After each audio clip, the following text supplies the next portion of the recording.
this afternoon. I will sing it in Hebrew, and the translation for the prayer is simply this. May the Almighty, who creates peace on high, bring peace to us all and to all Israel. And may we say, Amen.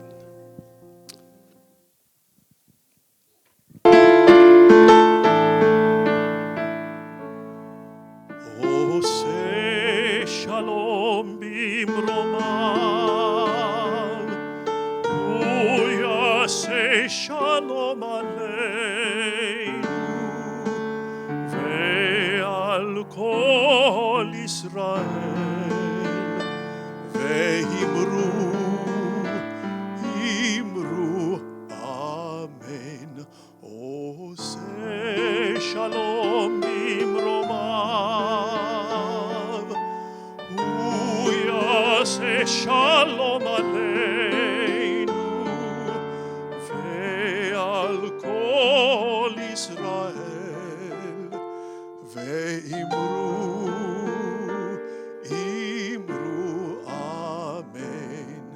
Yaseh shalom, Yaseh shalom, shalom aleinu ve'al kol Israel. Yaseh shalom, Yaseh shalom, shalom aleinu ve'al kol Israel. Yaseh shalom, Yaseh shalom, shalom aleinu ve'al kol Israel. Yaseh shalom, Yaseh shalom, shalom aleinu ve'al kol Israel. Yaseh shalom, Yaseh shalom, shalom aleinu ve'al kol Israel. Yaseh shalom, Yaseh shalom, shalom aleinu ve'al kol Israel. Yaseh shalom, Yaseh shalom, shalom aleinu ve'al kol Israel. Yaseh shalom, Yaseh shalom, shalom aleinu ve'al kol Israel. Amen. Hallelujah.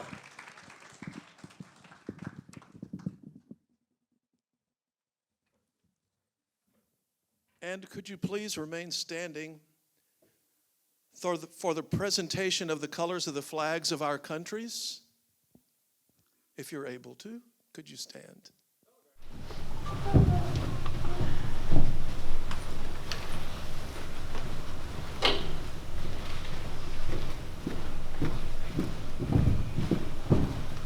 Detail, halt. Left face.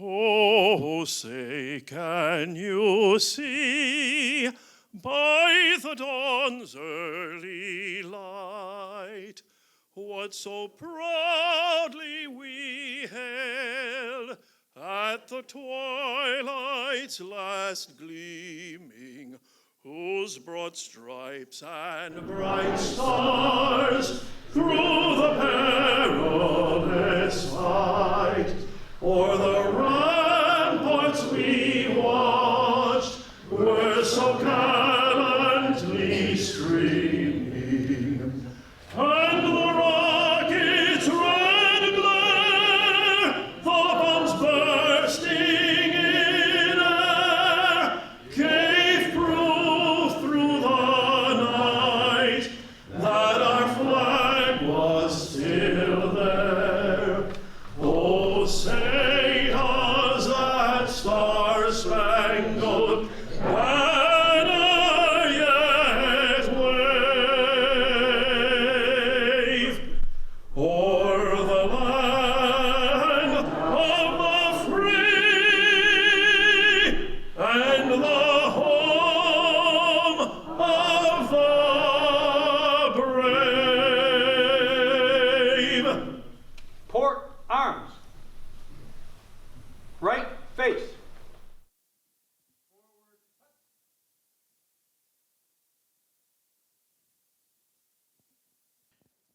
Well, welcome everyone. It's great to have everyone here today. My name is Paul, and this is Victoria Sarvati.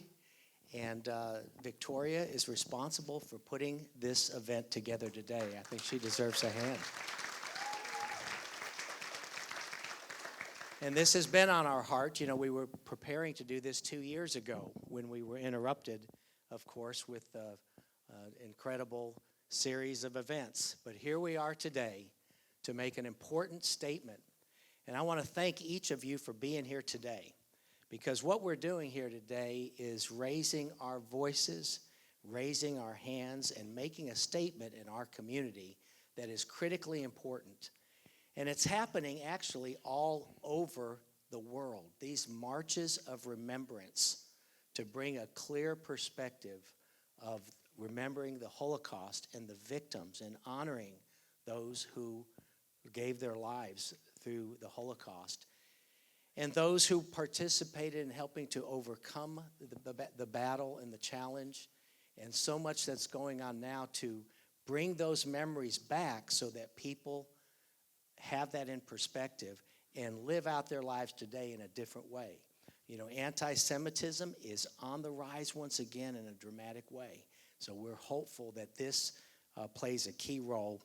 And I just want to thank each of you for being here. And I want you to raise your expectation about today.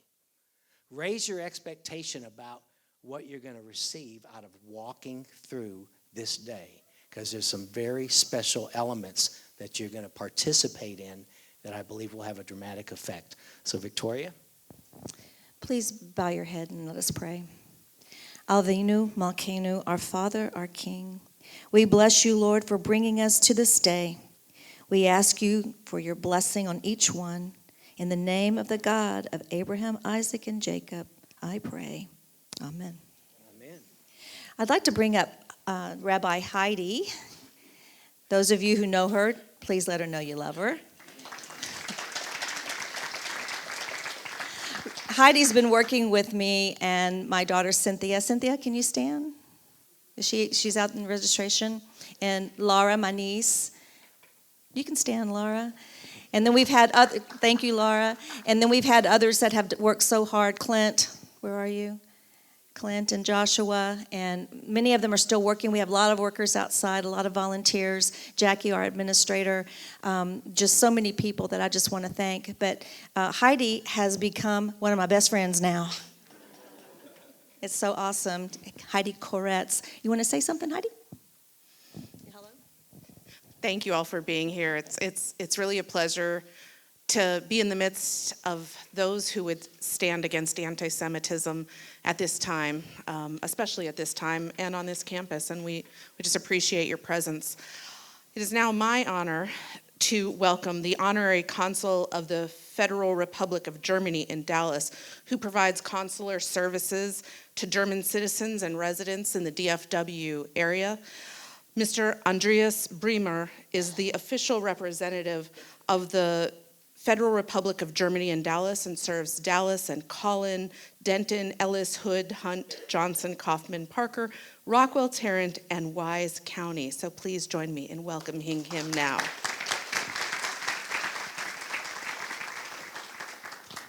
Thank you very much.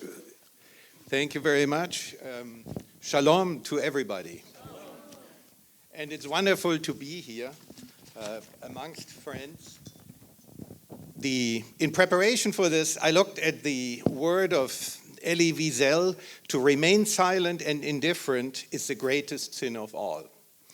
Germany has a obviously tragic tradition, and it has a history which is stained with the remembrances of the past. But Germany is trying to overcome these. In this sense, I send today the greetings from the German ambassador, Emily Haber from Washington, and the German General Consul from Houston, Kai Hennig, who would love to be here, but he had to be in Houston due to a conflict. But the Diplomatic Corps of Germany is well aware of these events, and we're embracing them. We think they are extremely important, and we do everything to foster and develop these. Living in current times, and I will do just a very few comments, remembrance is more important than ever. Whatever we hear about the Ukraine, whatever we hear about anti-Semitism coming back, it is extremely important to fight these things from the initial developments and to immediately stand up and stop them. In our rapidly changing societies, we have global events and we have streams of refugees that make it very difficult to keep our societies at bay. We need to constantly educate, and we need to remind people of the past, the unfortunate events that have occurred and the developments that took place and nobody could stop anymore once they had broken out. It is our mission, basically, to step up early on. Events like these serve mainly for the young generation, to tell them how people that survived these events and how people that stood up really were experiencing through these events. Their remarkable experiences and their personal history should be our lessons for the future. And in this context, this March of Remembrance was an initiative that actually was developed by Jobst and Charlotte Büttner, Germans, children of an SS officer, that said we need to overcome this. We need to speak up and we need to make sure that these remembrances remain alive. So in this cause, I'm standing up here and welcoming everybody. Rabbi, it was wonderful to listen and thank you for your warm words. Germany, in its specific role, 75 years after World War II, is still trying to overcome the tragic events of the past. We are inviting people out as part of this March of Remembrance activity. We have, when COVID is not ruling, we have active travel groups that come to Germany, that visit Berlin, that visit the concentration camps, that have a chance to speak with survivors, and that meet people as well that speak about their personal involvement in the families. How could it happen? What were the events that led to that? And we believe this is the most strong and most important factor in making sure that in our society we're able to understand and let the next generation benefit from these tragic experiences so that they were not in vain. I believe that that is one of the most important things. So in this context, it has been very important because now, as time has passed, most survivors of World War II and the Holocaust cannot speak themselves anymore. It is us. It is us walking now these marches of remembrances, carrying the stones, and speaking out loud about the memories that make it so important that these things will not have occurred in vain, but that they will be guides and beacons for us going on forward, to be tolerant, to understand each other, and to not show any sign of anti-Semitism in this otherwise so complex world. So with these words, I just want to leave it to you. Thank you very much for inviting me out to come. We are humbled to be here, and we're looking forward to marching with you. Thank you. Thank you, Andreas. Much appreciated. Thank you for being with us today. All right, for our next speaker, we have a very special person here with us today, a good friend of mine also, Dr. Brad Young. Brad, if you want to start making your way up. Let me just tell you about Dr. Young. First of all, his PhD came from Hebrew University and studied under Dr. Flusser, and in the meantime was completely fluent in both Hebrew and Greek. And that has made a huge foundational element of his work throughout all the years, including 30 years at Oral Roberts University as a professor there. And I know he had the Graduate School of Theology at Oral Roberts University, is the professor of biblical literature. But for 30 years, he's taught about the Hebraic roots of the Christian faith, and he's taught so much about the Jewishness of the Christian faith as well. So he has a tremendous point of view and a perfect opportunity for us to hear from him today. Dr. Young, thank you for joining us. Thank you, Paul, so much. It's such an honor to be here today. I was so moved by your words from Germany and this wonderful group of people. My Hebrew University history professor said, God Almighty cannot change history. It takes a historian to do that. And today we see, on the one hand, revisionist historians denying the Holocaust or disputing essential facts of the historical record. And on the other hand, vitriolic Jew hatred everywhere in the public square and sometimes without challenge. Jake Fischel gives definition. The Holocaust refers to the Nazi objective of annihilating every Jewish man, woman, and child under their control. The U.S. Memorial Holocaust Museum confirms that by 1945, most European Jews, 2 out of every 3, had been killed. Yad Vashem affirms the Holocaust was the murder of approximately 6 million Jews by the Nazis and their collaborators. Yet Holocaust education is only compulsory in only 17 states. Jeff Jacoby has discussed the survey of 11,000 of the millennials and Generation Zers' knowledge of the Holocaust. Shockingly, 63% of those surveyed did not know the number 6 million. When asked how many Jewish people were murdered, they were clueless. When asked if they could name one of the 40,000 concentration camps, ghettos, or extermination sites, 48% could not name one, not even Auschwitz. 22% were not sure that they had definitely even heard about the Holocaust. The only lesson we learn from history is that we do not learn anything from history. We must do better. Nelson Mandela said, education is the most powerful weapon you can use to change the world. We must study and teach the Jewish experience with the Nazis and their collaborators. 3 periods are really important. First, 1933 to 1939, as Hitler came to power, and Joseph Goebbels was to tell the big lie, and he told it so many times that people believed the lie. And we see in 1938 Kristallnacht, where violence came to the streets. The second period I think we should think about is the invasion of Poland, the beginning of the war. And it seems like the movement was to kill Jews. The 1C conference in Berlin in 1942 was really significant as senior Nazi leaders developed murderous machinations to kill more Jews. Finally, in the close of the war, as Germany was under attack, it seemed like the Nazis were more concerned about killing more Jews than even fighting the armies that were attacking him. Interesting, if you read Hitler's will, perhaps written on his last day, he actually called for the murder of Jews. On the problem of Holocaust education, Jeff Jacoby has said, students are not taught the singular and protean nature of Jew hatred or understand how the persecution of Jews is invariably a sign of deep-rooted sickness in any society.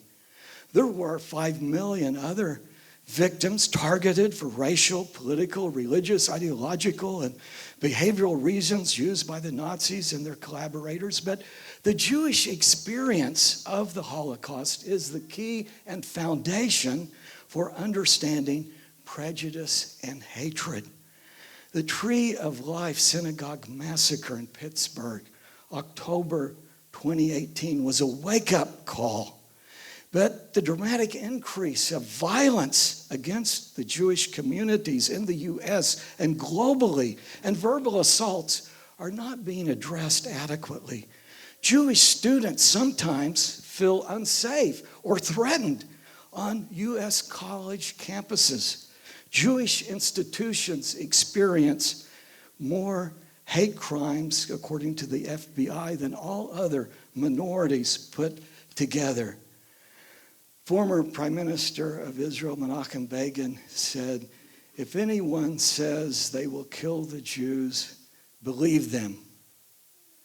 Today, children of Nazis and collaborators are gathering together with survivors of the Holocaust and children of survivors to remember the victims and what actually happened. They join together to make the slogan, "Never Again," a reality. Today, hatred is strong, but love is stronger than hate. We stand together against all racism, prejudice, discrimination, bigotry, and hate. Holocaust survivor Rebbetzin Esther Jungras said, "Listen to me. I've seen this before. I cannot be silent. The world is on fire. So much is happening just like it did when I was a little girl. And we are sleeping. We are just sleeping." But today, with our March of Remembrance, secular-minded and Christian-believing individuals stand firmly with the Jewish community for Tikkun Olam, the healing of our world. Thank you for being here with us.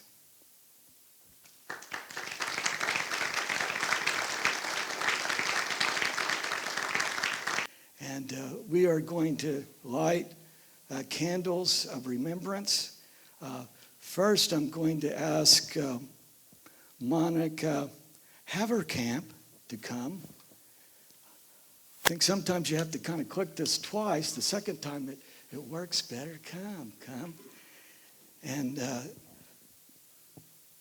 today, Monica Haverkamp, a second-generation descendant of Holocaust survivors, and her daughter, Aubrey Lopez, a third-generation descendant, they light a candle to remember their mother and grandmother, Julie Rosenblum, and her 21-month-old brother, Peter Eisenstatter, who was gassed to death in Auschwitz, and also to remember over 1.5 million Jewish children for every child, baby, and unborn child who perished. Also like to ask Benji Gershon to light a candle.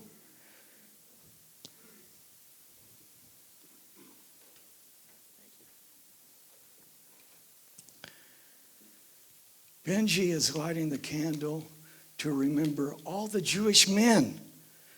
For every man, father, grandfather. It's kind of creepy. Try that. There we go. Thank you, Benji. We're remembering every man, every father, every grandfather, great-grandfather who perished. Thank you. I'm going to ask Tova Feldman now, a Holocaust survivor, to light a candle to remember all Jewish women, for every Jewish woman, mother, grandmother, and great-grandmother who perished.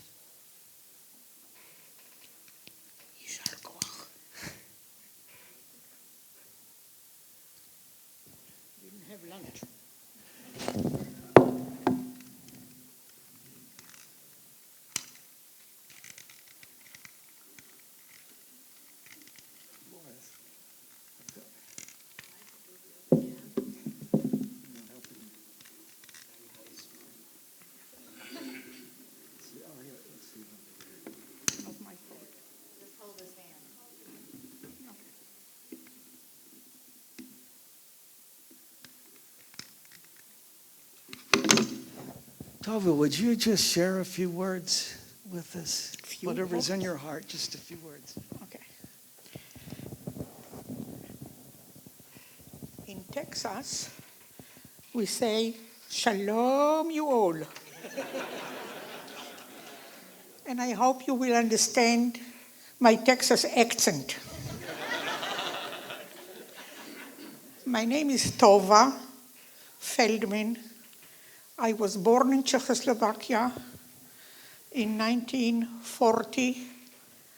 I am a Holocaust survivor, and my story is about the miracles that happened to me and my family, parents and 5 children.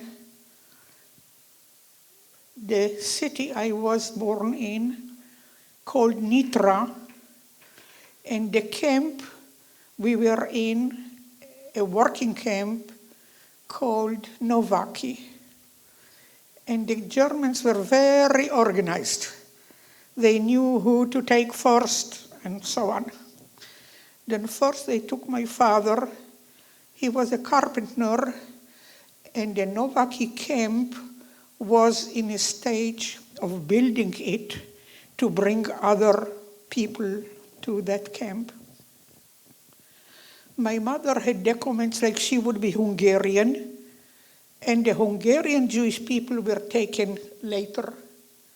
Then my mom and us 5 children still remained at home, probably 1 year later. They came for my mom and us children. And the first big miracle that happened to us was that we ended up in the same camp where my father was. I don't know exactly how long we were there. I was a toddler. But at one point, the partisans came and forced open the gates and told everybody to run. Then we did too. Then can you imagine how fast we could run, parents and 5 little kids under the age of 10? But we did the best we could. At one point, a Christian family took us in, but we could stay there only for 1 week because we were 7, and also it was too dangerous for them to keep us. Then we left and tried to find a hiding place like almost everybody else that was on the road then. And on the road, my parents met other people, and we were going towards the woods. And probably they met somebody, and we found a bunker in the woods to hide there, and we were there for 9 months. And again, on the way, on the road, we were so little and so tired. There was a carriage with horses going, and my parents asked the guy, maybe the kids can sit on the carriage for a while, and he agreed. And at one point, my parents took us off, and didn't take long. A bomb fell on that carriage, on horses, and that person. Then we survived again. In the bunker, there were other families, and one very stressful thing was there. There was a newborn, and as you know, they cry a lot. And in the forest, the echo is very sharp. Then everybody was stressed. I don't remember exactly what my parents did to keep us quiet, but probably did something. And for water, we used the snow. For food, the men took turns going to the nearby villages to beg for food, and they will come back sometimes with onions, sometimes with the potatoes, I don't know what, and we the people were sharing. But one day, one gentleman's turn was go to the village, and he was captured. And he couldn't say, I am here, by myself in those woods. Then he needed to tell where everybody is. And they came up the hill, I don't know, 7 or 8 soldiers, and told everybody out, and we did. And meanwhile, one thing I know, for 9 months, my parents didn't let us take off shoes, just in case we need to run. Even today, I don't make one step without shoes. I have it in the back of my mind in case I need to run. I cannot run, but the thought is there. Okay. Then when the soldiers came and told everybody to get out, one of the soldiers started to shoot. And he killed the mother and the baby, and all of us staying there watching. And from there, they took us to a nearby village, to an empty school building, and kept us there for a while, and it was already 3 weeks before the war was over, and we were released. And starting walking home again, we were walking at least 3 weeks getting home. The house was there, but completely empty. My father's shop was there, but completely empty. And my parents needed to build up our life again in Czechoslovakia. When the war ended, I was 5 years old. And in 1949, we moved to Israel. Thank you for listening.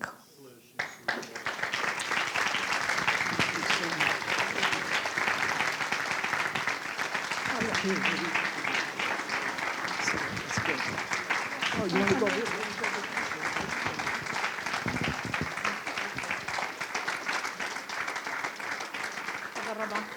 אין בעד מה, תודה רבה. רב תודות.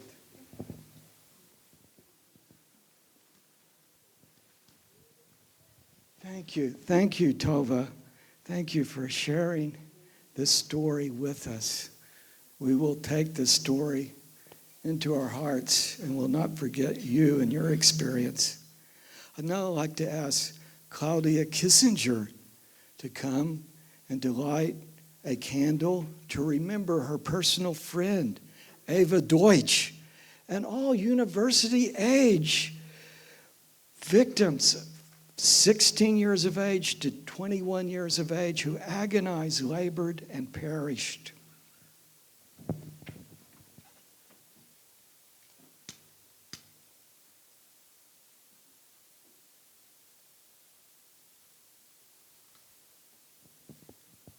Would you be willing to share?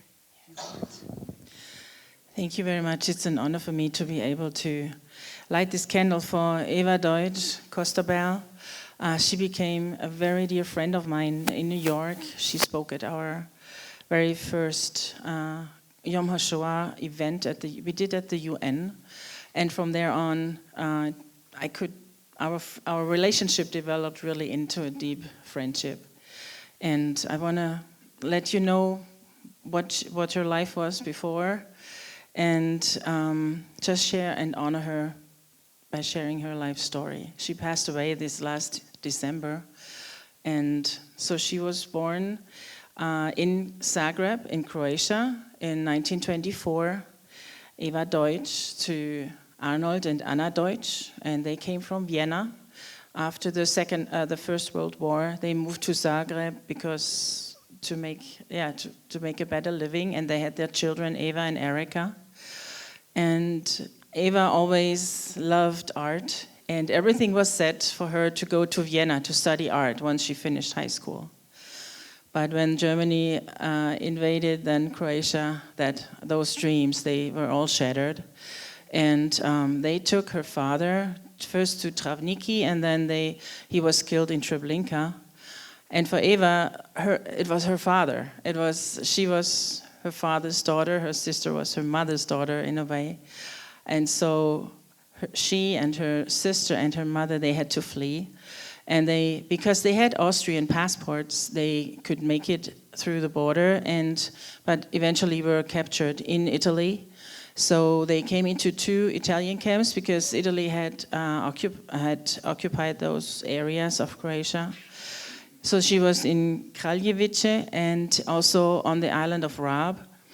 And from there, they were liberated, and she joined the partisans, and she was a nurse with the partisans for quite a while. But she always said, when they wanted me to become a communist, I left them. So they ended up on the island of Bari until the end of the war, and then moved on to Rome, where she again had the possibility to study art in Rome. And she always said that was heaven for her. What is better than study art in Rome? And the authorities let her study without a high school degree because Jews were not allowed to get to school anymore. And they let her study. But eventually her mother decided to come to America. So the 2 of them, Eva and Erica and their mother, came to New York, and there Eva became a package designer, never leaving art in a way, never leaving it, because for her, painting was the way how to work through her traumas. And I'm not an expert in art, but I just love her paintings, and I cannot have enough of them in a way. They're colorful, they express joy, but also all her feelings. And once I asked her, so can you teach me to paint, because I'm not so good at it? And she said, everybody can paint. It's just do it. It's what you have inside of you. And I have to admit, I did 1 painting, but I'm not sure how that goes. But Eva was she was so open. And when she passed away in December, it was 6 intense weeks where she had no family of her own. She had a husband, got divorced, and never had children. Her sister eventually made Aliyah because all her children made Aliyah, so they are all in Israel, and they didn't have that intense relationship in a way. So Eva was left alone again in New York City, but she always had a lot of friends, and at some point, and young friends. She always had young people around her, so it kept her alive. And Columbus University, they set up a project to support older artists, and she was chosen among hundreds to be part of that project, and that gave her a total boost to paint even more. And they gave her a student to archive her art, and so she has a website. She was on Facebook. It was amazing to have her do all this. And so our relationship grew from just coming for a cup of coffee to running errands for her. She letting me, at some point, even clean her apartment, just help her. And then really to a deep friendship. And when she passed in December, it's a deep loss, and so I'm really honored to be able to honor her with this candle today.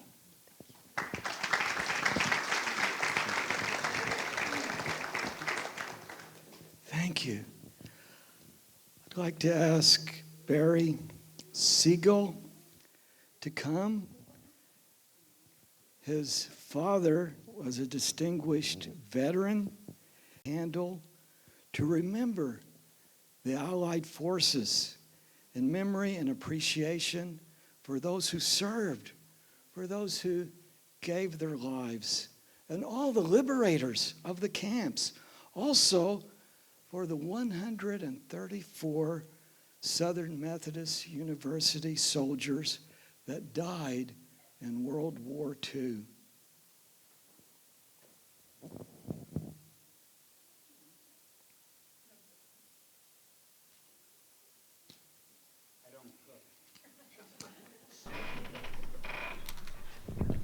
Barry, would you share a few words with us about your dad? Yes. Thank you, Brad. We've known Brad for many years and going back early on in Israel. I'm really proud to stand between these two flags, the Israeli flag, the United States of America flag, as I'm a citizen of both countries, and Honorary Consul Andreas Bremer and Rabbi Heidi and distinguished hosts and guests, it's really a privilege to stand here on behalf of those Allied forces that fought for the liberation not only of the camps, but to allow us to be free today. Today at this March of Remembrance in Dallas, we want to remember these Allied forces who served and gave their lives. And it is estimated that among Allied forces, up to 416,800 soldiers were killed and died in World War II. We also remember, as Brad mentioned, the 134 SMU students who died during World War II. Some of the veterans still remain alive to this day. My father, Leonard George Siegel, was a U.S. soldier in World War II. My uncle was a pilot for the RAF in the United Kingdom, as well as his brother who was shot down and killed. As my father grew older, he began to tell us in the family, little by little, of his personal story and of the memories he had from the war. The shocking ones he seemed to keep hidden for decades and only began opening up to our daughter Liran more and more. Maybe it was meant to be, since our Israeli children would be able as high school students to visit Auschwitz-Birkenau, Majdanek, the Warsaw Ghetto, and the death camps on a school trip to Poland. Bati and I, my wife Bati and I, would later visit the museums and camps that existed at Dachau and Treblinka. It is said of my father at the age of 19 on October 22nd, 1943, that he was the youngest warrant officer in his division. He served as a reconnaissance officer in artillery, similar to a second lieutenant. He served in the 142nd Anti-Aircraft Battalion among many battalions. Over 600 men were in the battalion with over 150 trucks. My father received 5 battle stars for 5 major battles as he fought in, including the famous Battle of the Bulge and D-Day. This battle was the 3rd campaign, Battle of the Bulge, as he shuffled troops around during the night in the area of Belgium and the Ardennes. I remember he once told me, quote, "On Christmas Eve, I gave my guys a short break. We never knew what was around the next corner. The Germans dropped paratroopers behind our lines speaking perfect English. You would usually get a drop on them with trick questions, but it was scary nonetheless. The paratroopers of the 101st Airborne held Bastogne. This was the last effort in a desperate move to break through the U.S. lines. It's an interesting and a long story. And our son served in the Israeli 101st Airborne Division, which may be some kind of historical parallel for us as a family. Well, General Patton, who many of you have heard of in World War II, needed trucks from my father's battalion to relieve the 101st Airborne in Bastogne. My dad had to get to Luxembourg, leading a convoy of at least 100 trucks to Patton's headquarters. My father went out in reconnaissance all by himself, making the way for the trucks and marking through a system he had devised. He was a mathematician. He had an ability of creating things that others didn't. My Abba, he succeeded in making it through the enemy lines and onto General Patton. More than this, my father would go on to receive the Bronze Star Medal for meritorious service. He developed the battalion field artillery standing operations procedure and developed work tables for the firing direction, enabling his battalion to fire many additional missions. He was able to turn the air artillery to field use as well. As I said, he was in the second wave of the D-Day invasion, and for me it's a miracle he was not killed or ever injured, or I wouldn't be standing here today. And that's why I'm here to honor the Allied soldiers who gave their lives to liberate Europe and Asia and to preserve freedom for all of us. Amen.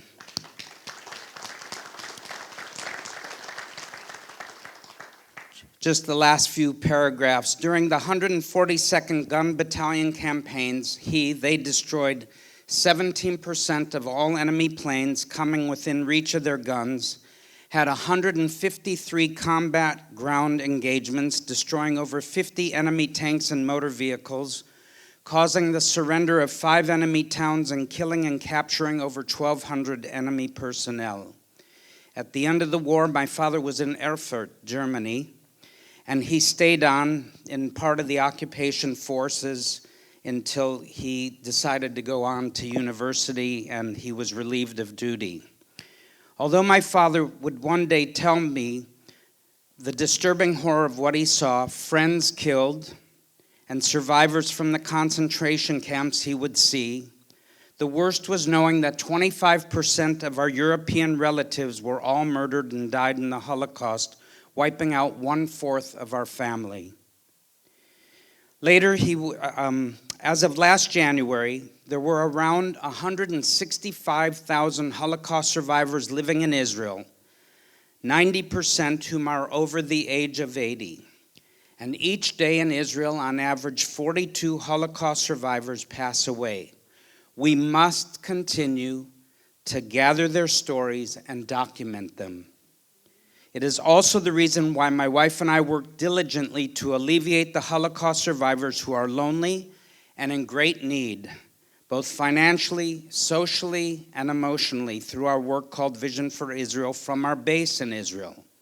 We host and sponsor events every week and month for them and believe in providing what they need with life's basic necessities. In closing, this very morning, an article was online that a new survey shows that around half of all Israelis fear a second Holocaust. They are worried this can occur, devastating the Jewish people. The ongoing threat from the Iranian regime, which has signaled its desire on many occasions to wipe out the Jewish state, seems to play a key role in heightening the fears of a new Holocaust. May the eyes of this nation's leaders in the United States of America and leaders around the world realize Iran's real threat and the radical jihadists are not just words. They believe in taking action. I fear the Holocaust may be doomed to be forgotten, and this is why we must keep this tragic memory alive. May this never happen again, never again. God bless you. Telling your family's story, and I think when we see what Menachem Begin said, when they say they're going to kill the Jews, Iran means it. Thank you, thank you. Let's say thank you.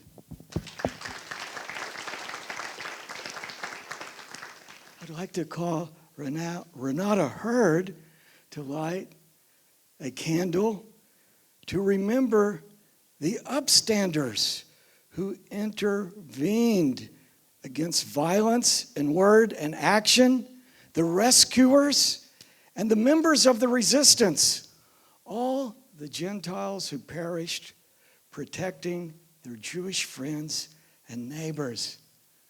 Renata, could you share with us? Of course, I'd love to.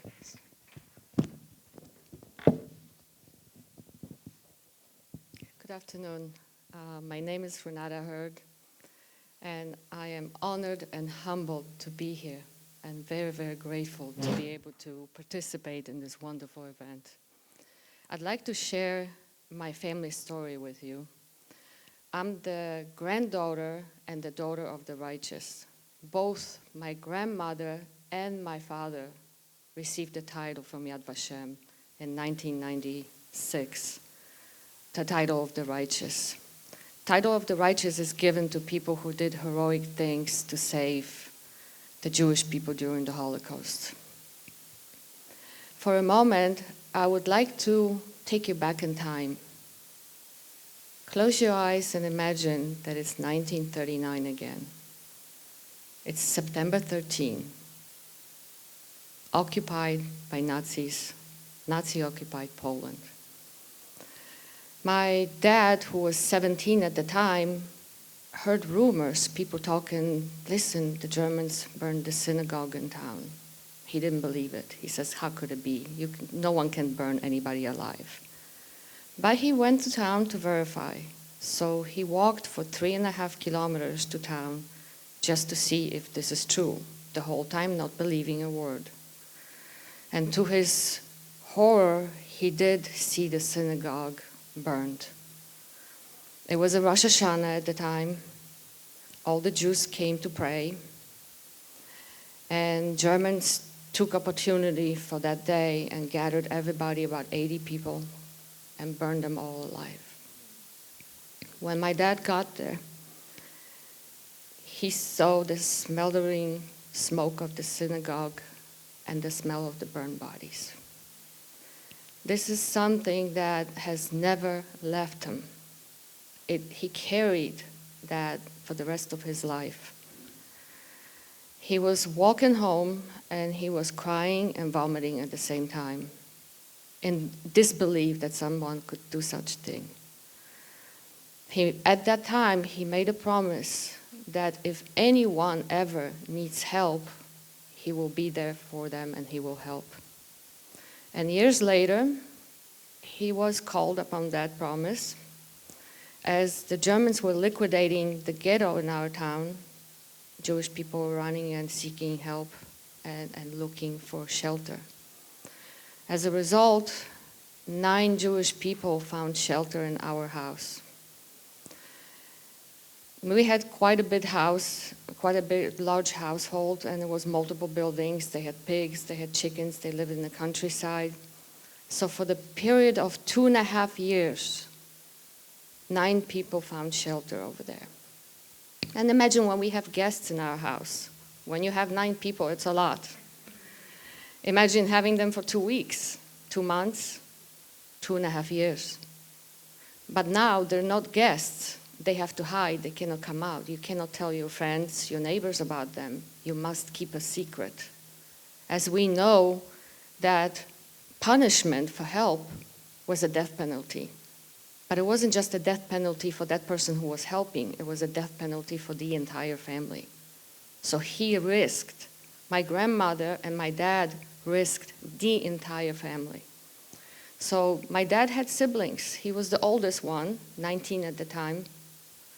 And he had siblings, but none of the siblings were aware of the situation in the house because they agreed with my grandma that she was going to be in the back scenes cooking and doing laundry and providing.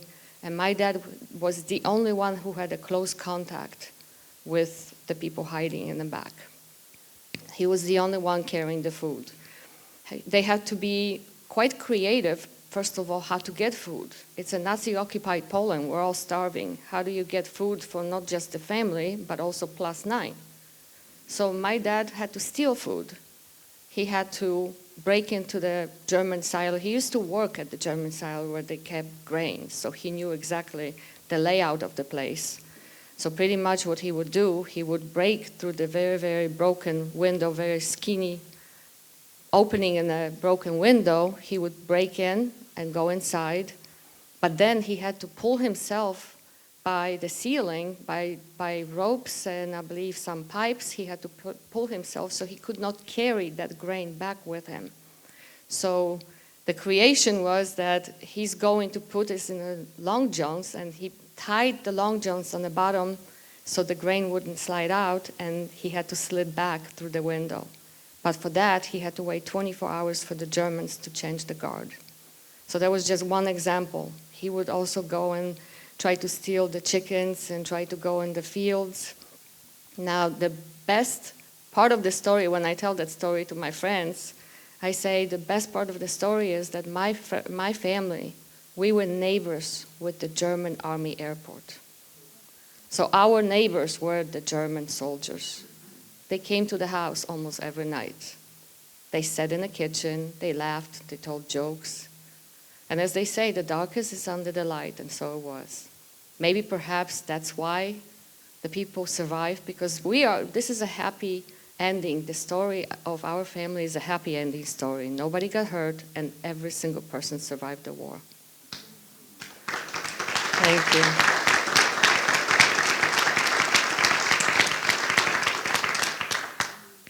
And I just want to add, thinking of my dad, he was 19 at the time.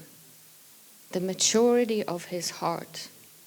I mean, the whole life ahead of him, and he risked everything that he had. Also, my grandfather didn't give permission to give help to the Jewish people because he didn't want to risk his family. There was a situation when my grandpa, he was working in Poland looking for help. He was a blacksmith, so he was always traveling for work. And one time he did come home and he realized that there were people hiding behind the chicken coop. But he pretended he didn't see anything. He just kept on walking. He never spoke about it. They knew that he knew, but nobody mentioned anything because they were already there. So I also think of my grandpa who didn't receive the righteous, but at the time when he realized that people were hiding in his household and his family is in danger, he did allow it and walked away from the situation. Yet they disobeyed his orders. They disobeyed his will. They still went against his wish and helped. So proud of my family, proud of the people. Lighting this candle is lighting for everyone who stood against the Nazis, against any type of regime, against any type of persecution and disrespect to another person. I often wonder, what would I do? I think about it. I mean, carrying this generational blessing, and it is in my DNA. I think about it quite often. And I think, what would I do? And I think I know the answer to this question, but we have to all ask ourselves, do we really know when that situation comes? Do we really know? I think the key is not to be indifferent. We cannot be indifferent because most of the people were indifferent. There was only very, very few people who helped. There is a situation where I was in a public swimming pool. I was getting ready to swim. I was putting my swim cap on, and the people were sitting next to me. They were talking about tattoos. And the father says, well, I'm just going to get maybe a Holocaust tattoo with the numbers. And I'm thinking to myself, just keep your own business, just put your swim cap on and go swimming. But then I thought, but I can't. It was bothering me so much that I came up to them very nicely and I said, may I tell you a story? With a big smile. And they said, yes, of course.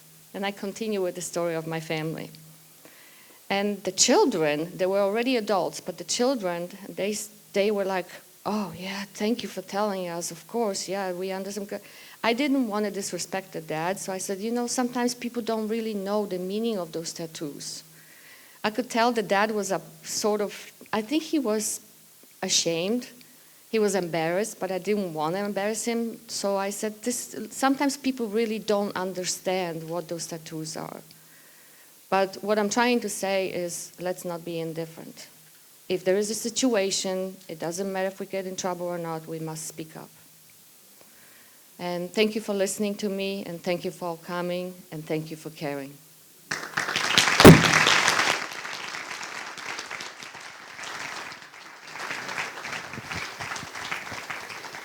Thank you, thank you. And now for the final candle, I will be blessed to be able to light this myself to remember people with special needs, institutionalized persons, disabled, the aged, those who were considered by the Nazis to be atypical persons who perished. And let me say, every individual of the 5 million who died, each life is precious.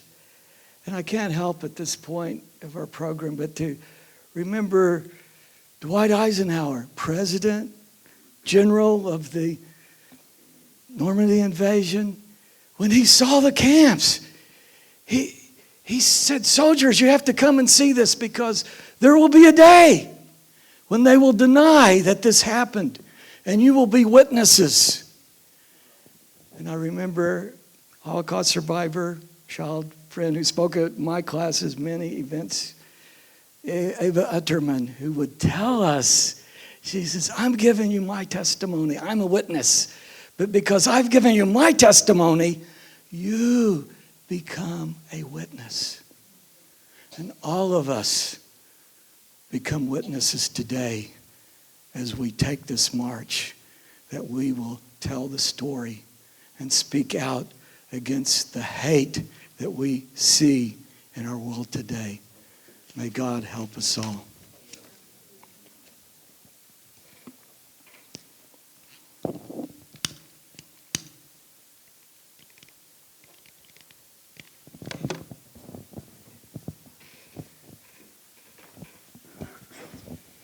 Thank you so much, Brad, for leading us through the candle lighting.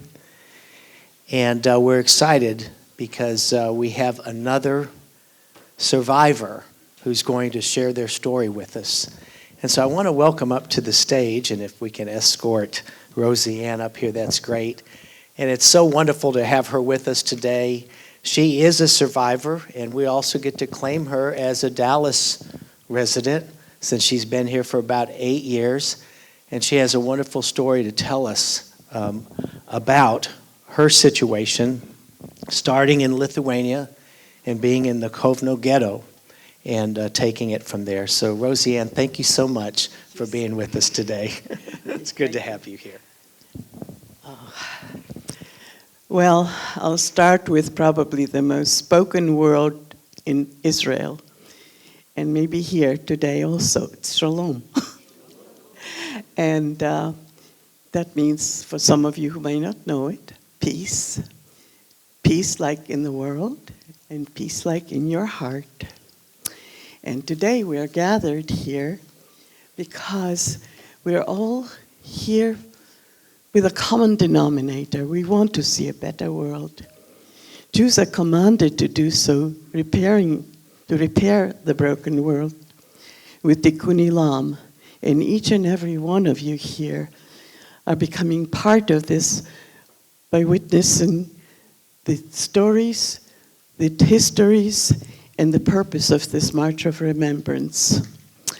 I am of the last generation that is a witness to the Holocaust. And I'm here with you today because I have responsibility to bear witness. I speak to you today not only to honor the memory of the victims of the Holocaust or gratitude for my rescuers. I speak out for awareness of the intrinsic meaning of what happens when there's denial of truth and Jews become the target. The gathering of the March of Remembrance is such that I must thank you, the participants, and you, the organizers, for making this awareness as part of the consciousness of every one of you who's here. So when you absorb and live the words of, I don't know whether to say God or not, but we're chosen to be here today for a purpose. And I hope when you go back to your families and your friends, you'll give them the message that you have learned today and that you have lived, hopefully will live again. So I was asked to tell my story. And that is a long time ago. I was 6 years old when the war started, and about 9 when the war ended. I was privileged to be born into a family of means, and we had a chauffeur. We had a 1935 Ford, and that was unheard of. I saw a picture of it. Lithuania has the most dubious statistic of being the country in Europe that has killed more Jews as percentage to their population than any country in Europe. So 96% or so were killed, and you're looking at a 4% here. That's just the first of my many, many miracles that I survived, and I must live my life in gratitude now because of that. The other miracle is that my parents survived, and this was kind of unheard of in Lithuania, to have an intact family. And I bless every day that I had with them. My mother lived a long, long life, and my father did too. We had a very good life, and then suddenly we had nothing. We were herded into the Kovno ghetto that became the Cohen concentration camp. We had like 700 calories a day allocated for food. There was no sanitation or running water, no heat, and it was a hard life. We didn't know what was happening. We were ruled by fear, by deceit, and rumors started trickling in. They said that they were using the blood of children, Jewish children, to send to the front where the fighters needed it on the German army.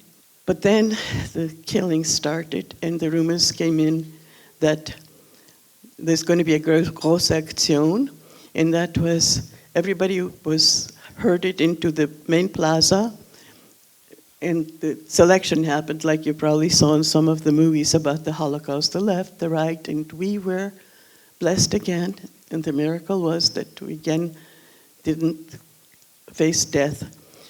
10,000 people, which is a great percentage for us, were herded away and never seen again, and we actually could hear some of the shots at the 9th Fort, which was not too far from us. I can still remember that because I didn't know whether they were firecrackers.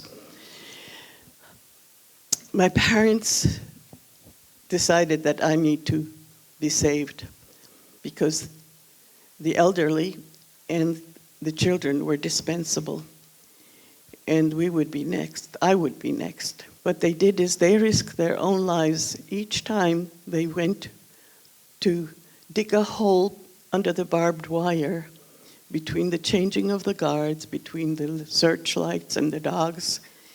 And they actually dug a hole under the barbed wire, going there so many nights I can't believe, each time risking their lives. And then the hole was big enough for a 6-year-old to go through.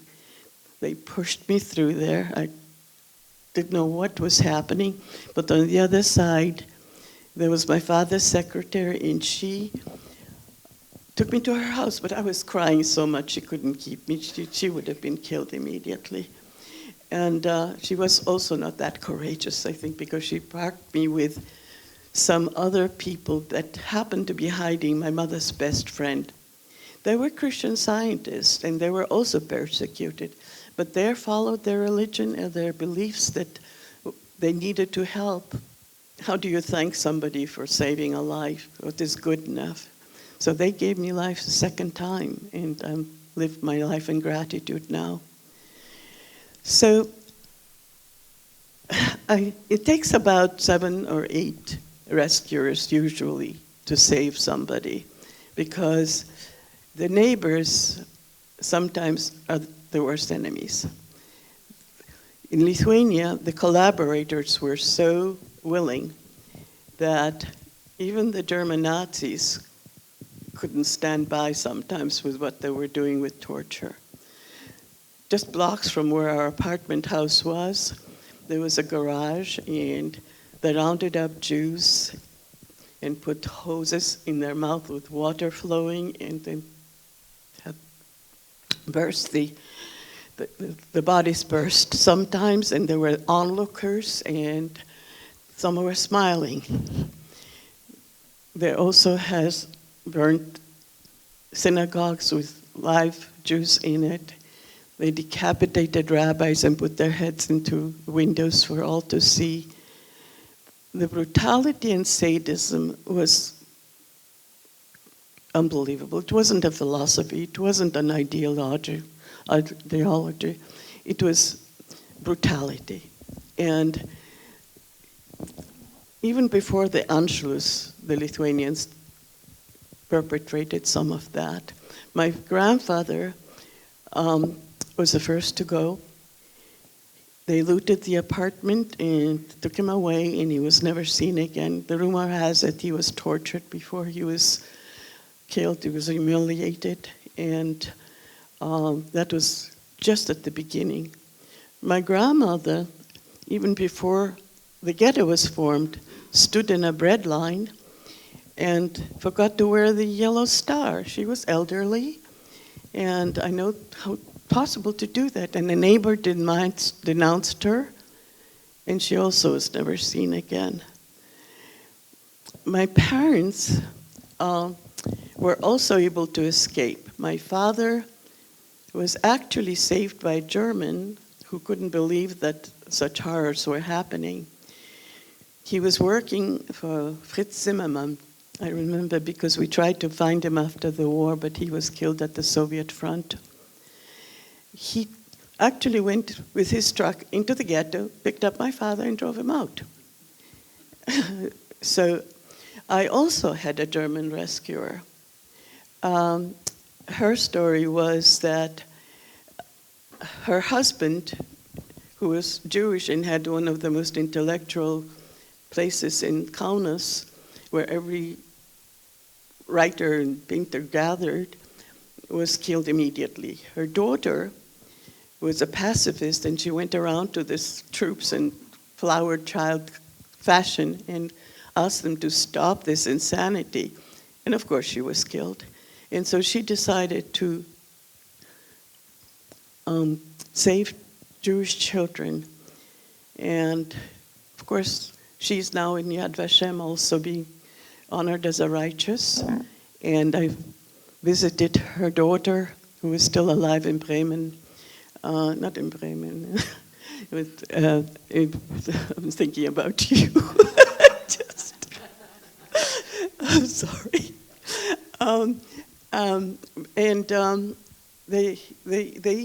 The daughter was also a rescuer because she was 17 at the time and she did not denounce me. So there's so many unsung heroes in this world that did what is right at the risk of their own lives. And so I must live my life in gratitude because I was given so much by so many that it changed my life, and I know that God was guiding.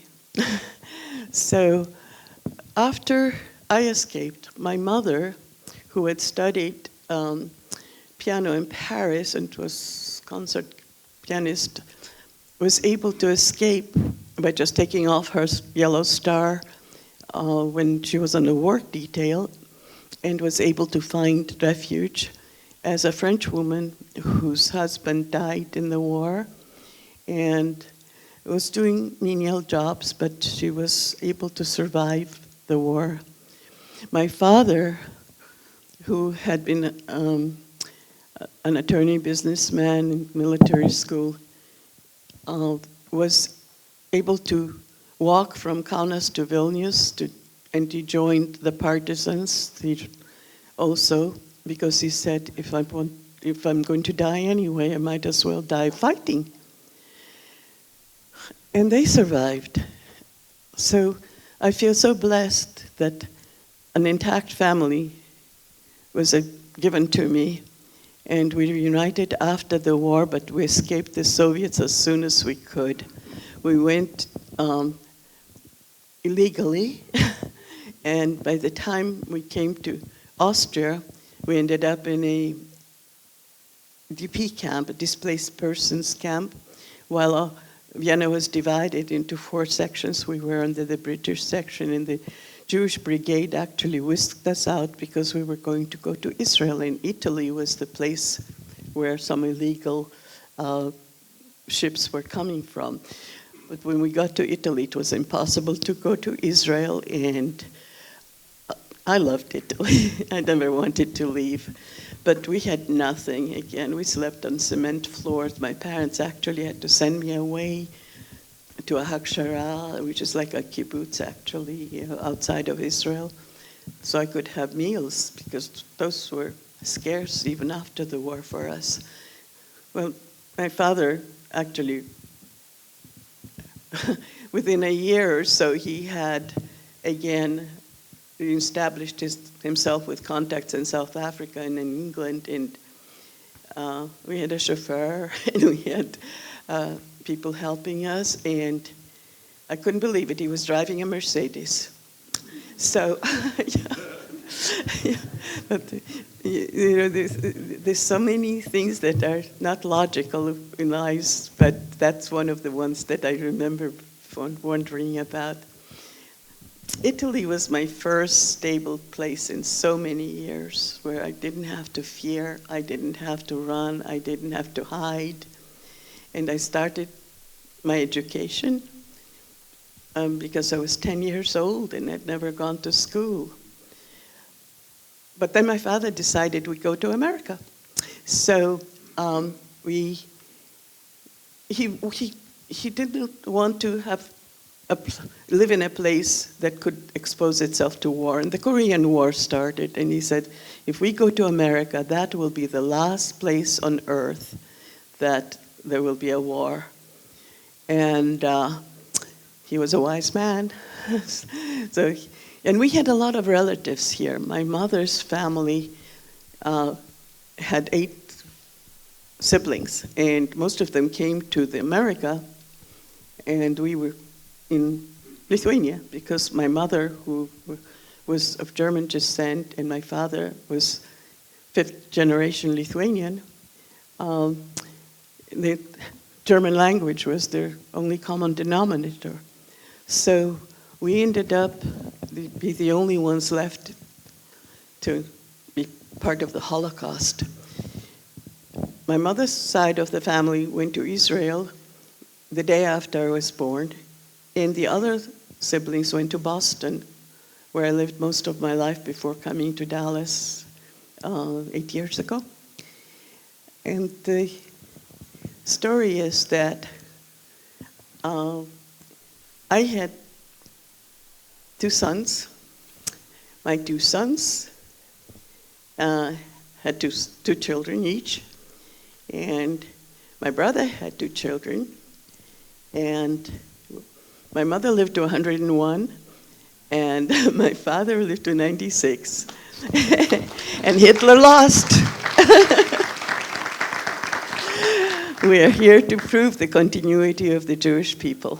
So just one of us. And there's so many more that were blessed with starting their lives over.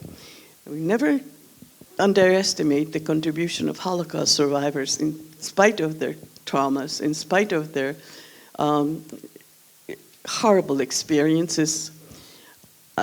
I went to a conference in New York after I came to America.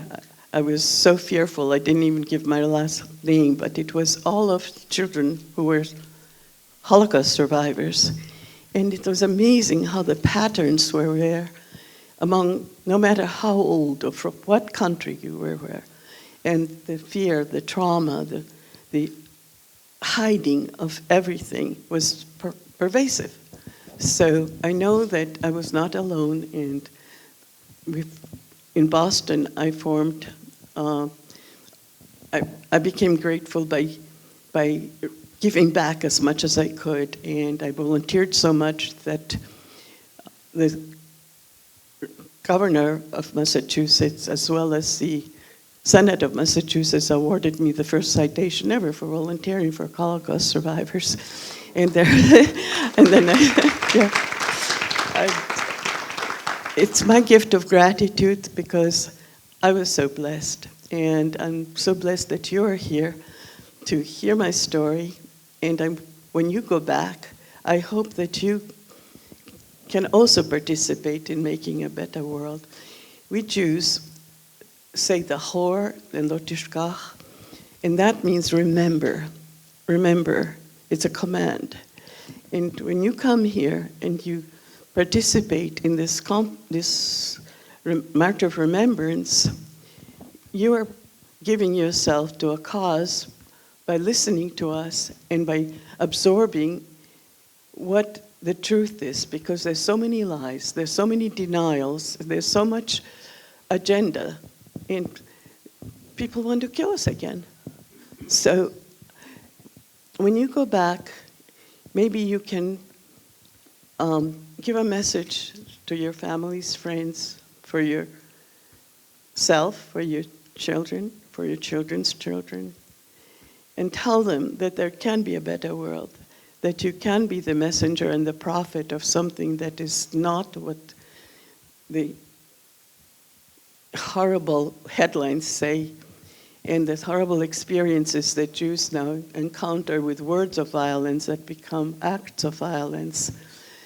Anti-Semitism is on the rise. Hate is pervasive. And there has to be a counterculture, because history is full of cruelty, but it's also full of compassion. It's also full of courage. And you can go into that mode and be someone who makes a difference. I'm also going to quote Elie Wiesel, and I will say that the opposite of hate is not the opposite of, well, let me get this right. The opposite of love is not hate, but it is indifference. So if you become indifferent, you are becoming callous yourself. And when you offer something of yourself to make it a better world, you are spreading the joy that we can all experience with love. And if you can spread that love and know that you can see the other like yourself, you can make a difference. You know, it doesn't have to be grandiose. Mother Teresa said that if you just drop a drop of water into an ocean, I'm paraphrasing this, if you drop the drop of water into the ocean, it's just a drop, but the ocean would be less that drop if it wasn't there. And those drops of water can be like your memories. It goes on and on and on, even to the edge of the ocean. It can be in your cells. It can be in your memories. It can be in your children, in your children's children. So be there for them. Be there for the future and make it a better one with love. Thank you.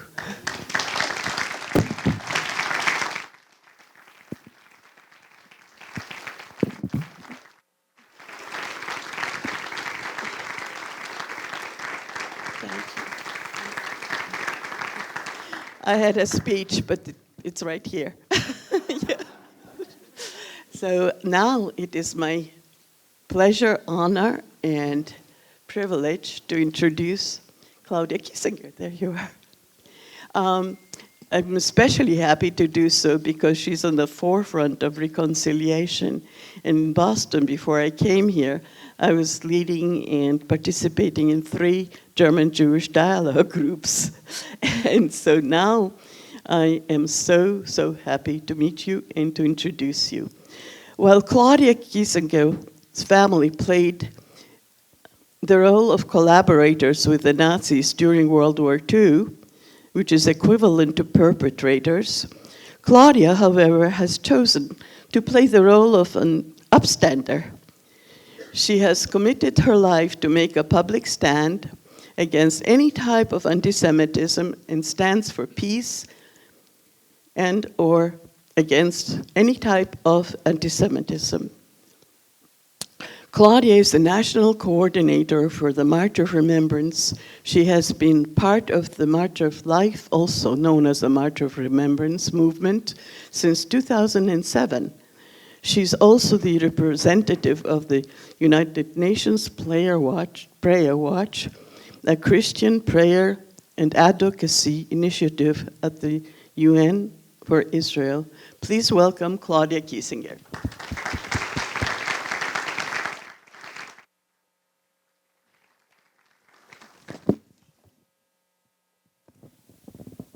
Yeah, it's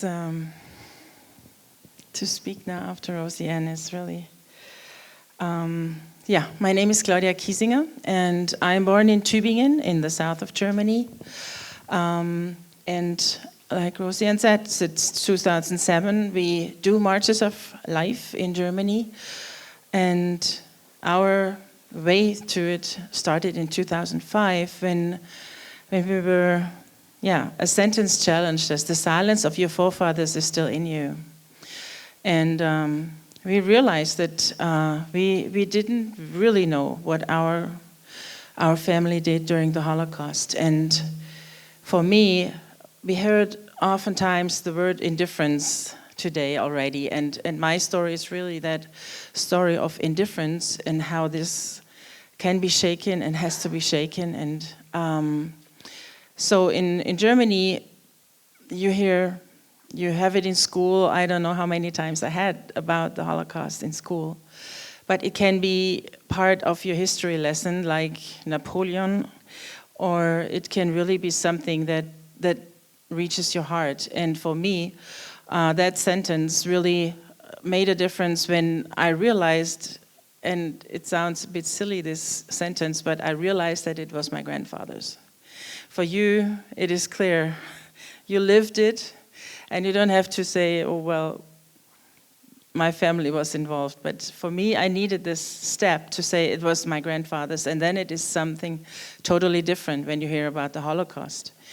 And I didn't know what my grandfathers did, or I never asked. One of my grandfathers passed away in 1970, and the other lived, but he was a Nazi until he died. He left the Catholic Church in 1933 to become a Nazi member of the Nazi Party. So it was for him a religion change, and it was his belief. And so he was a soldier right from the beginning, and he was, I don't really know if he was in Poland, but he definitely was in France, and he was in Africa, and he was in Italy. But about the indifference and the silence is that he never changed his mind.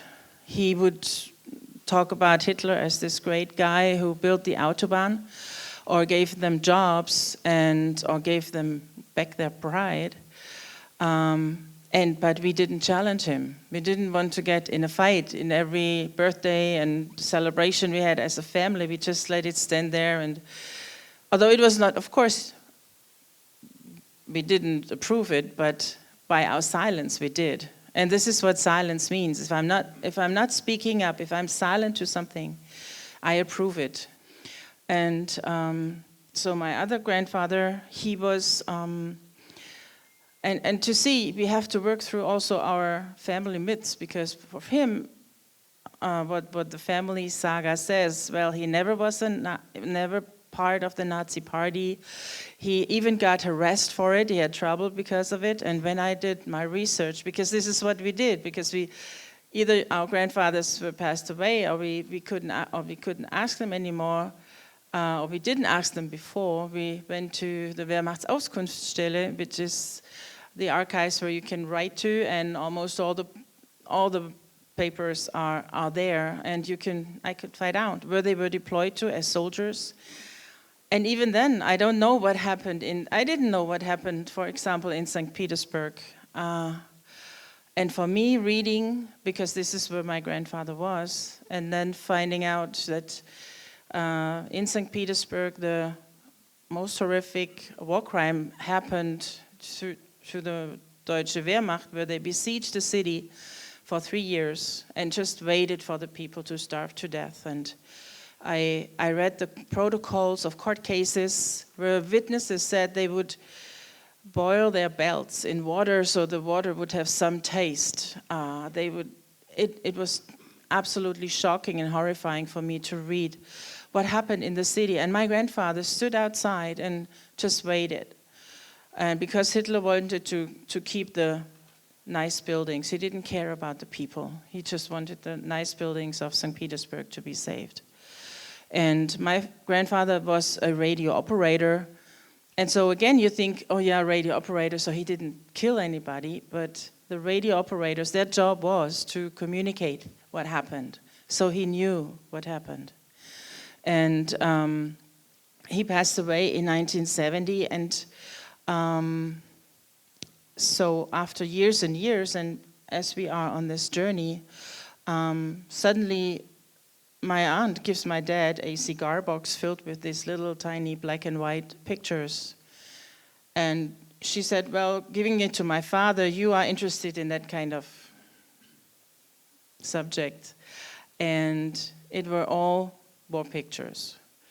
And I mean, we have to think about it. Not everybody walked around with his cell phone and took a selfie at that time, because also the Nazis wanted to control everything, and also the propaganda and what people would see, what would happen. But in these pictures, yes, many of them were bombed bridges and I mean, typical war pictures, tanks that were shot at or whatever. But then by going through the pictures, suddenly there was a picture with hundreds of bodies laid up. And in all the other pictures, he would write the city or the place where it was taken. But on at the back of this picture only was family members are looking for family members. And it shocked me, because he must have seen it. He must have been there. And this was my part, where really all the indifference broke, and I realized I have to speak about what they did, because they cannot speak about it, and I don't know if they would have spoken this openly about it, but in finding the words they would have never found to talk about it, to talk about the truth in our families, because I mean, if when we started this, nobody in Germany knew what happened, or everybody was shooting in the air because they didn't want to kill anybody. So everybody tried to distance himself, and these are the family stories, and we have to break through this indifference and to really speak up. And it's not to judge them. I cannot judge my grandfather. It's not my position at all. I don't know what I would have done back then, but I'm living now, and we are living now, and this is my decision to walk in a different direction. And that decision, that's when I took the decision when one of the first marches, Rose Price, a survivor of 5 camps, was with us. She didn't walk with us, but every evening we had open air events where she would share her story. And the first march was from Tübingen, or close to Tübingen, to Dachau concentration camp, because there was a camp next to us, a sub-camp, and they had walked the people to Dachau concentration camp, and it's called the death camps at the end of the war. And so we walked to Dachau, and Rose Price was with us, and she had survived 5 camps, and Dachau was the worst for her. And she said, no German will walk ahead of me. She was the first to enter in, because she said everything is there, the smell, the taste, the people, the noise, everything was there when she entered in. And she totally broke down, and we were so worried about her. And then she stood up and shared her story. And we asked her, what happened to you? And she said, well, I felt like my heart was broken into 6 million pieces, and God put it back together again by being there with you. And it touched me so much to hear that from her. And we had other families who lost family members in the Holocaust with us, and they let us hold the pictures they still had, and they would pray the Kaddish, and it was such a special moment for us. And then Rose was in our home, because she became such close friends with my mom, and they would cook together, chopped liver and applesauce, and it was amazing, that friendship that they could find. And I was there visiting, and we had coffee, and suddenly she turns around and says, I'm so glad you're my friend, because if it happens again, I will not be alone. And I knew in that second that this was the question.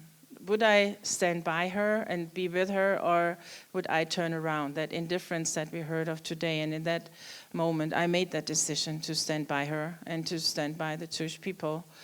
And this is why I'm here and sharing the story of my family, because it's the truth, and it's what we have to hear, and standing up against anti-Semitism. And yeah, and one part is really to say I'm so sorry what happened through my family to your families. And yes, I want to express this, and thank you.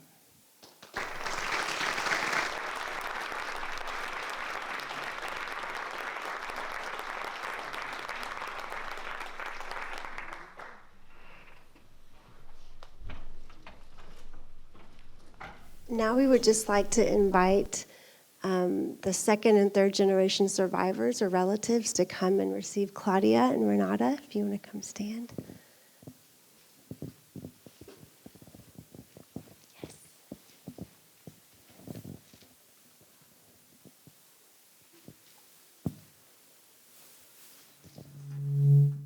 As Claudia and Renata are being received by the second and third generation survivors, I would like to sing a prayer in Hebrew of forgiveness, of imploring the Almighty. It's simply entitled Avinu Malkeinu. Avinu Malkeinu, our Father, our King, we have sinned before you. Our Father, our King, we have no king but you. Our Father, our King, act benevolently with us for the sake of your name. Our Father, our King, renew for us on fast days. Bless us with a good year. Our Father, our King, wipe out every oppressor and adversary from against us. Our Father, our King, remove pestilence, sword, famine, captivity, and destruction from the members of your covenant. Our Father, our King, pardon and forgive all our iniquities. Our Father, our King, remember us with a favorable remembrance before you.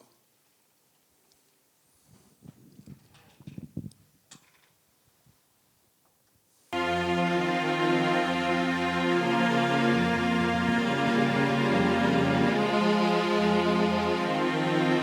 you stand if possible?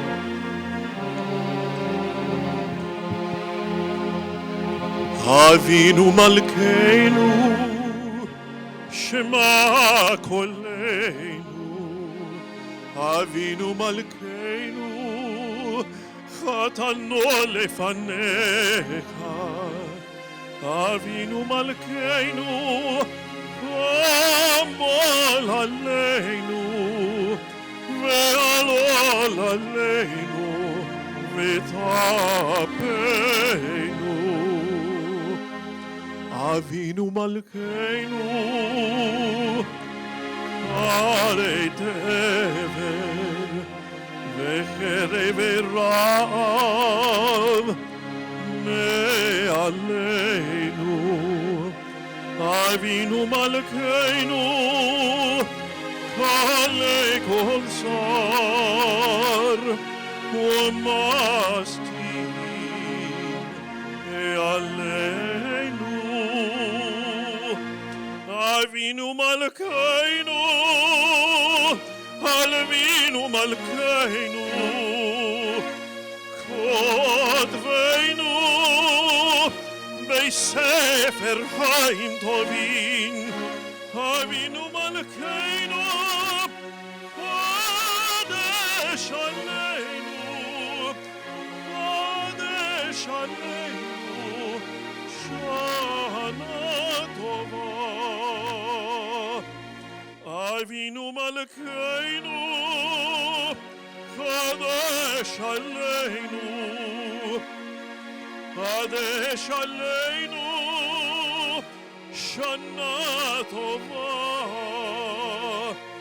Avinu Malkeinu, Shema Koleinu, Shema Koleinu, Shema Koleinu.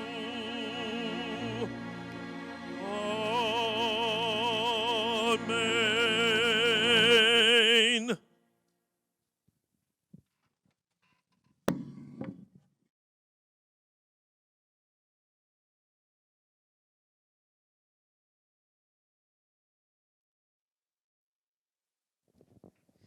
Thank you You may be seated for a moment.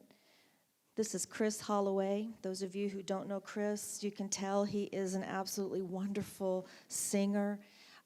He and his wife, Sasha, who is a Ukrainian Jew, have a wonderful ministry called Opera Legera, and they're in Houston. If you want to look up Chris Holloway online, you can find, he has many CDs and YouTube videos, and I think he'll bless you in so many ways. I'd like for the survivors and the host and our dignitary, Mr. Bremer, and his wife, Nikki. Thank you, Nikki, for coming, our distinguished guest. And anybody else that had lost a family member, had a victim in the Holocaust. I know that Jonathan Sattel, your father, was, where are you, Jonathan? He was a journalist and covered some of the war stories there. And you grew up in Berlin, and I know that you have a story as well. And we want you to be a part of this march. We would like all these dignitaries, Holocaust survivors, their host, and those who need special assistance to stand up. We're going to have you go first. This is the most important part of the march, or of the day. March of Remembrance is an international organization that honors the survivors and victims of the Holocaust while promoting healing and reconciliation between victims and the perpetrators and their descendants. And so we are so excited that we get to be a part of the March of Remembrance this year in Dallas. And the Nathaniel Foundation is glad to be supporting it. In your backpacks, you have a stone. And on that stone is the name of a university student that perished, or a university-aged person that perished in the Holocaust. You are marching in their name. As you march, remember them. Look at their name, look at their age, and just know that they're not forgotten.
Fully compassionate God on high, to our 6 million brothers and sisters murdered because they were Jews, grant clear and certain rest with you in the lofty heights of the sacred and pure, whose brightness shines like the very glow of heaven.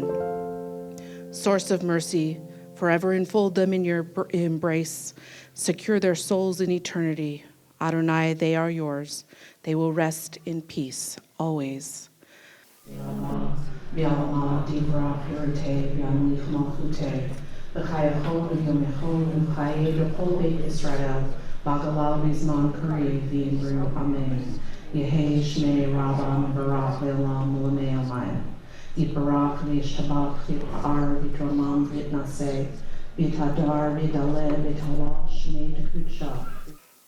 I'm going to read the proclamation from the office of the mayor of Dallas. The formal proclamation is here. You can read it on this stand. And I'm going to read it now once I gather myself. Whereas March of Remembrance is a memorial walk taken annually in cities all over the world since 2007, commemorating Yom HaShoah, Day of Holocaust Remembrance.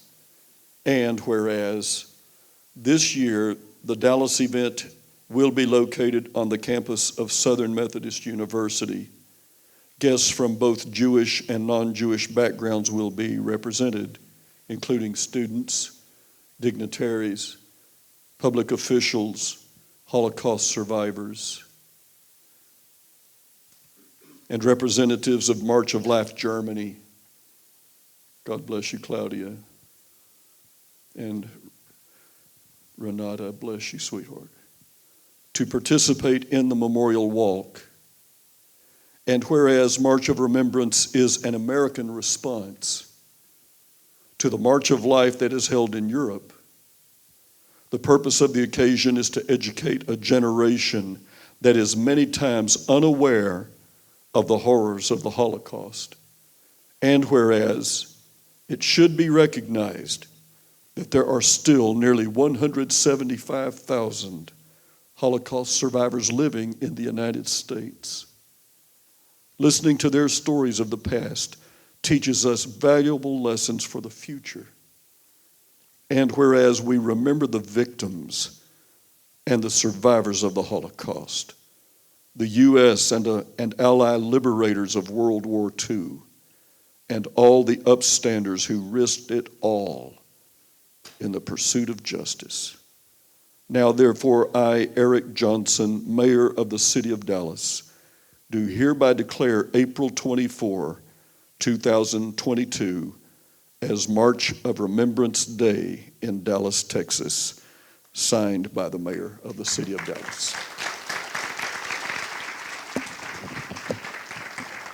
Now I'd like for my son-in-law, David Heaton, to come forth and read the declaration from Job Spittner, the founder of March of Life in Germany.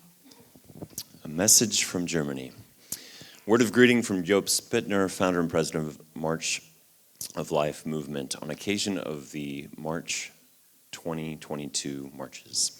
Dear friends and participants in the March of Life, I am proud and grateful that this year 70 marches and events can take place in 15 nations worldwide around the Jewish Holocaust Remembrance Day, Yom HaShoah. Despite the pandemic and the war in Ukraine, we will not be silent, and it is all the more urgent to make a statement from the heart and on foot for peace and against anti-Semitism. We remember the victims of the Holocaust.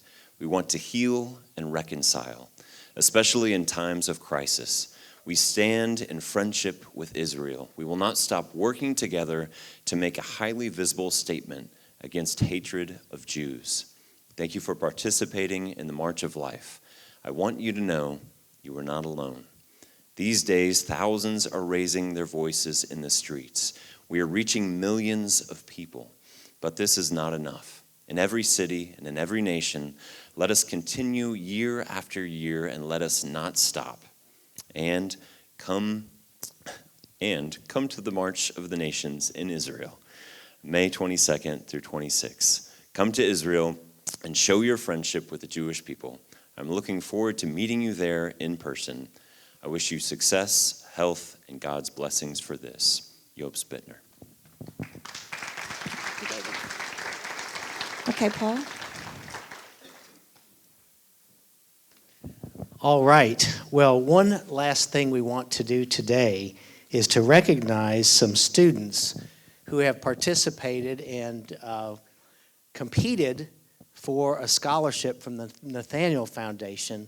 Another way we could kind of communicate out through the university about what we're doing here today. And so we had some winners to recognize. So please come forward as I call your name. Saul Melick, Elizabeth Matthews, Rachel Brockman, and Alex Steyerwalt. The Nathaniel Foundation is awarding $5,000 scholarships to Saul, Elizabeth, and Rachel. Let me talk about Saul. Saul is looking to graduate next year with a master's in mental health counseling. I want to encourage you to keep writing, Saul. You have a gift. I was able to feel the tragedy through your historical fiction. Dramatic readings deal with serious, important, well, in contrast to comedy, which deals with human weaknesses. And you're right, the Jewish people are very strong. Your story was poignant and very well written. Congratulations. Thank you very much.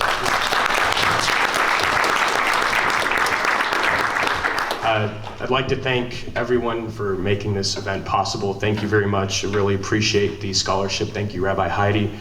Just briefly, I wanted to make my story. Jewish people are able to cope and be resilient with the circumstances placed upon them in life. And so my story was about two gentlemen in Poland after the Holocaust talking about how miserable they were and how they never thought life would get back to normal. And rather than change the world through some grand, giant event, as it's been mentioned a lot today, the little things seem to make the most difference, and they invited all of their fellow remaining villagers to a Shabbat dinner, which sparked, a change in their attitude and their ability to cope with the circumstance of the Holocaust. So thank you very much. Entitled Selah. She is majoring in international studies, and you will be graduating. She's a law student, and her very well-written chronicle is entitled Post-Holocaust Reconciliation in Judaism, The Duty to Speak Up and Break the Silence.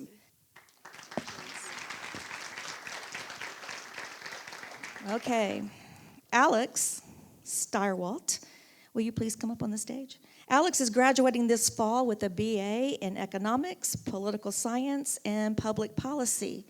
You've been busy. Yes. Alex is a Christian and a student leader in the Organization of Christians United for Israel. He submitted an essay on his own experience and details of an accomplishment that cannot go unnoticed. Alex explains after he attended a conference in San Antonio that exposed the atrocities of the Holocaust and how anti-Semitism that has plagued our world, he found that even here on this campus, Jewish students had experienced forms of hate speech, bullying, and discrimination. Alex then initiated student legislation defining anti-Semitism on campus and resolutions to combat it. Alex, along with student leaders of Hillel, campus regional director of Christians United for Israel, Lydia Yazi, he drafted and proposed a bill, and along with Hannah Siegel, presented a student bill in front of the SMU Student Senate. The bill was officially and unanimously passed by the Senate. Alex, you are an outstanding leader, and I must say, what you did at SMU should be emulated over all college campuses across the country. The Nathaniel Foundation has added an extra $1,000 to your scholarships for a total of $6,000. Congratulations. You're welcome. One more thing. Oh. Yeah, I really want to say thank you to all of you, to the Nathaniel Foundation, Dr. Sarvati, and Rabbi, SMU Hillel, and the Catholic Campus Ministry. It's really been a rewarding and blissful journey, just everything through passing this legislation and making SMU a campus in which the Jewish community has a place in which they are supported, respected, and protected. Thank you.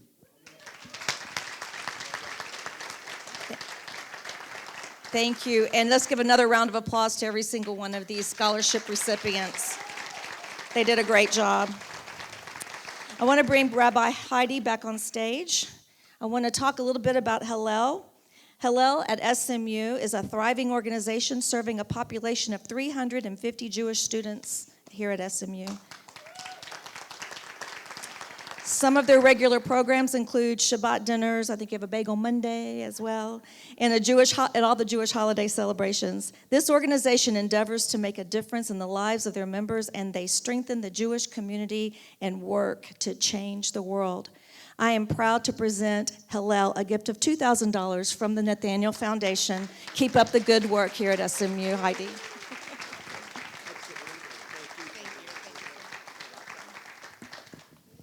Okay. Amen. That's right. Where are we? All my papers are all covered up. All right, well, it's time to just thank everybody who helped make this happen. So we want to thank all of the March of Remembrance Dallas staff, everybody who helped us, give them a hand. All of the volunteers and committee chairs, thank you so much. And now we're going to bring up Chris Holloway to close us in the last song, Sim Shalom. I would just like to say that it's such an honor and privilege to be before people that have a heart for cause. And I'd just like to offer this prayer of peace. It's actually the central prayer of all Jewish liturgy. It's actually the last blessing of the Amidah, which is the central prayer of Jewish liturgy. And the Amidah, it's the core prayer of every Jewish prayer service. It has 19 benedictions, which include 3 paragraphs of praise, 13 petitions, and 3 distinct thanksgivings to Almighty God. And this is the last prayer that simply says, grant peace, goodness, blessing, grace, kindness, and compassion to us and to all your people, Israel. Bless us, our Father, all of us as one, with the light of your countenance. For by the light of your countenance did you give us, O Adonai our God, the Torah of life and love, of kindness, justice, blessing, mercy, life, and peace. And may you see it fit to bless your people Israel at all times, in every hour, and us all with your peace.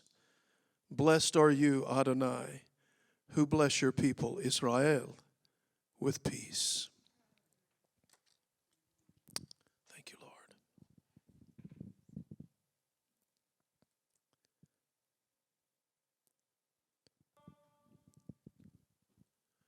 Sim shalom, tova uvrecha ba'olam,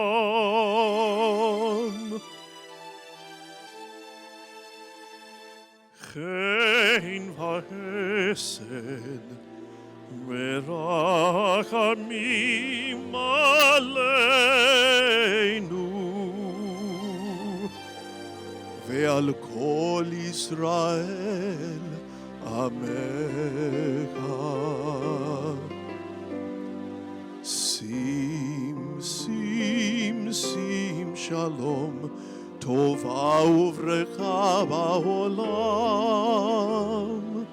Sim, sim, sim shalom, tova uvrecha ba'olam. Could you stand if possible? Chen ba'hesed berachamim, chen ba'hesed berachamim, aleinu ve'al kol Yisrael. Amecha. Sim, sim, sim, shalom, tova uvrecha ba'olam. Orkeinu, avinu, kulanu ke'echad, ואור פניך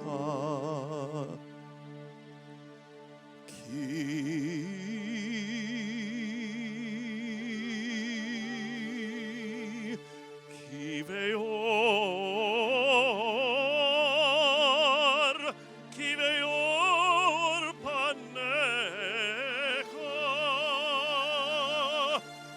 באור פניך נתת לנו אדוני אלוהינו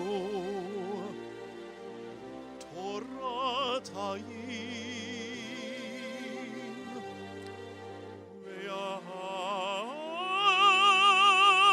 ואהבת את חסד וצדקה וברכה ורחמים וחיים ושלום ושלום. שים שלום, טובה וברכה בעולם. שים שלום, טובה וברכה בעולם. חן וחסד ברחמים, חן וחסד ברחמים, עלינו ועל כל ישראל. עמך. שים שלום, טובה וברכה בעולם. אורחנו, אבינו, כולנו כאחד, באור פניך. בטוב בעיניך לברך את עמך ישראל, בכל עת ובכל שעה בשלומך. בטוב בעיניך לברך את עמך ישראל, בכל עת ובכל שעה בשלומך. ברוך אתה אדוני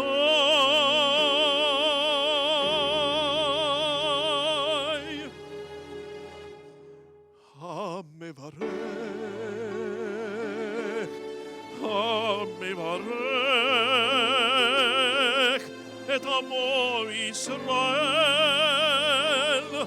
בשלום.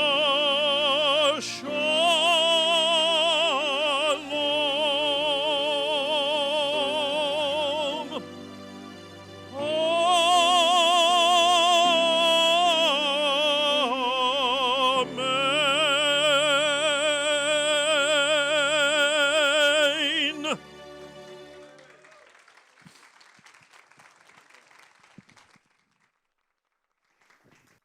All right, I wanted to thank somebody that has been silent this whole time, but she's the one that encouraged me to start this march here in Dallas, and that is Rosalie Jerome. Where are you, Rosalie? There she is. Thank you, Rosalie. She is the regional director of March of Remembrance, and of course, she has a wonderful event in Houston. So bless you, my sister. And I want to thank you and the Nathaniel Family Foundation, March of Remembrance, and all of you who've come out this afternoon. We sure appreciate you, and I'd like to leave you with this blessing before we go. Yivarechecha Adonai v'yishmerecha, Ya'er Adonai panav elecha v'yichunecha, Yisa Adonai panav elecha v'yasem lecha shalom. May God bless you and keep you. May God's presence shine upon you and be gracious to you. May God's presence always be with you as we go forward together. Amen. That concludes our program, and we wish you peace on your way back.